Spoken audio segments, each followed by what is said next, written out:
Shalom.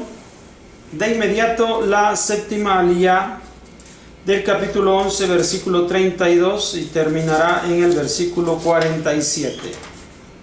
Leemos en la Torah. Todo lo que cayere sobre, esto ya lo leímos, todo recipiente de barro que cayere de aquellos en su interior, todo lo que hay en su interior se impurificará y a él romperán.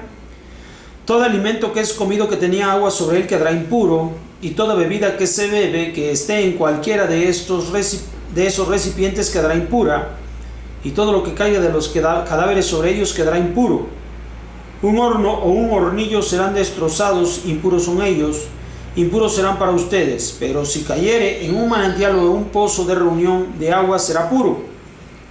Pero el que tocare sus cadáveres quedará impuro, si cayese en sus cadáveres sobre cualquier semilla de semillas que son para sembrar, pura es.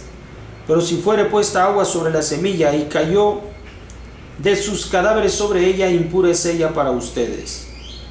Si muriere de la bestia que es animal para ustedes, el que tocare su cadáver será impuro hasta el anochecer. El que comiere de su cadáver lavará sus vestidos y será impuro hasta el anochecer, y el que portare su cadáver lavará sus vestidos y quedará impuro hasta el anochecer. Todo animal rastrero que se arrastra sobre la tierra, abominación es él, no será comido. Todo el que anda sobre su vientre, todo el que anda sobre cuatro patas, hasta un miriápodo. Todos los animales rastreros que se arrastran sobre la tierra no los comerán, porque abominación son ellos. No harán abominables vuestras almas con todo animal rastrero que se arrastra, no se impurificarán con ellos, quedando impuros con ellos. Porque yo soy Adonai Elohim de ustedes, se consagrarán y serán santos, pues santo soy yo. No hagan impuras vuestras almas con algún animal rastrero que se arrastra sobre la tierra, porque yo soy Adonai que los hice subir de la tierra de Misraim para ser para ustedes por Elohim. Serán kedoshim porque kadosh soy yo. Esta es la ley de la bestia, del ave, de toda alma viva que se mueve en la tierra y de toda ánima que se arrastra sobre la tierra, para diferenciar entre el impuro y el puro, y entre el animal que se permite comer y el animal que no debe comerse.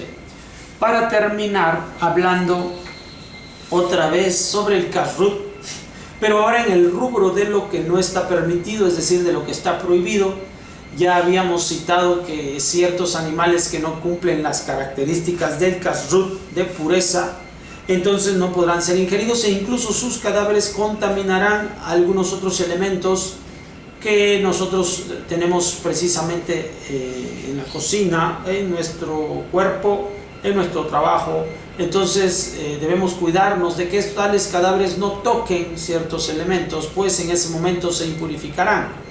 Por supuesto que si logran impurificarse ciertos elementos, estos podrán purificarse otra vez a través de un proceso ritual, pues ritualmente es como están contaminados.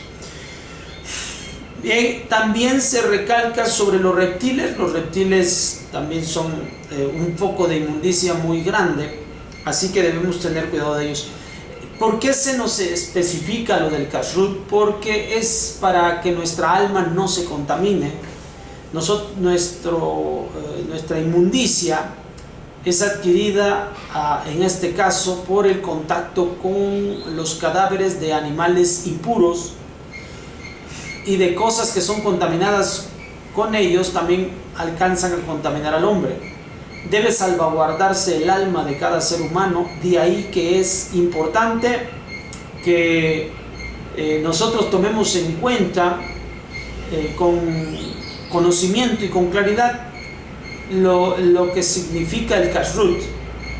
Con calma y con detenimiento podremos estudiarlo en lo sucesivo, aparte de lo que ya hemos tomado de forma personal. Me refiero a clases a través de este medio. Bueno, estamos pendientes y esperando que pasen un buen Shabbat. La Parashat Shemini ha concluido ahora. Shabbat Shalom para todos.